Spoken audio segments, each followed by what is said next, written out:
শিঙি মাছ সিজুগুৰি বজাৰৰ পৰা কিনি আনিলোঁ। কালি আনিছিলোঁ বেছিকৈ, আজি কালিটো দেখাব নোৱাৰিলোঁ, আজিতো দেখাইছোঁ। এয়া শিঙি মাছ পূৰা জিন্দা আছে। এতিয়া আজি এয়া শিঙি মাছৰ বিলাহী দি জোল বনাম।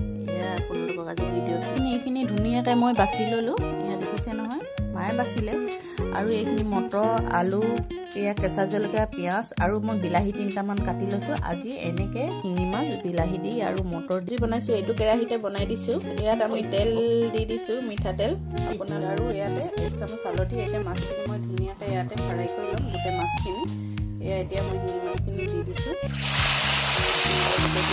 ফ্ৰাই কৰা হৈ গ'ল, একেবাৰে দি দিছোঁ। লোকেল মাছ ভাজি নাযায়, আপোনালোকে অলপমান এতিয়া আমি কেঁচা জলকীয়াখিনি গোটেইখিনি দি দিম। ইয়াতে জলকীয়াখিনি দি লগতে আলুখিনিও দি দিছোঁ। আলুখিনি দিও ভালকৈ ইয়াত ভাজিম। সৰুকৈ কাটি থোৱা পিঁয়াজখিনিও দি দিছোঁ। আলু ফ্ৰাই হৈ গৈছে। আলুখিনি মই উলিয়াই লোৱা নাই, আপোনালোকে উলিয়াইও ল'ব পাৰে। আৰু ইয়াতে আমি কেঁচা মটৰখিনিও দি ইয়াত ভালকৈ এতিয়া ভাজিম। ইয়াতে এতিয়া আমি 1 চামুচ জিৰা গুড়াও দি দিম।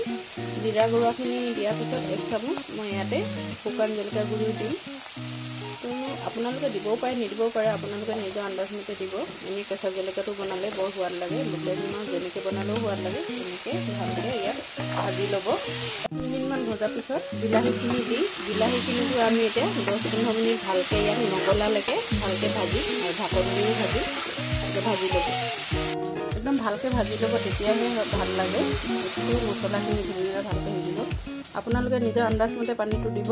মই নিজৰ আন্দাজমতে দিছোঁ। এতিয়া এইখিনিতে আমি এতিয়া মাছখিনি দি দিম। আৰু মাছখিনি দি ইয়াক 10-15 মিনিট ভালকৈ উতলিবলৈ দিম। গোটেই মাছখিনি দি 10-15 মিনিট। আপোনালোকে ইয়াতকৈ ডাঠো কৰিব পাৰে বা পাতলো কৰিব পাৰে। আমি ইমানটোতে ৰাখিম। ইয়াতে এতিয়া মই কাটি থোৱা সৰু কেঁচা ধনিয়া দি দিম। কেঁচা ধনিয়া একদম সৰহকৈ দি দিছোঁ। যিমান ধনিয়া হয় সিমান খাবলৈ সোৱাদ হয়। কেঁচা ধনিয়া দি দিছোঁ। এতিয়া আমাৰ মাছৰ তৰকাৰী ৰেডি। আজিলৈ ভিডিঅ'টো ইমানেই। আমাৰ চেনেলটো চাই পিনি আপোনালোকে লাইক কমেণ্ট কৰিব আৰু ভিডিঅ'টো কেনেকুৱা লাগিছে ক'ব।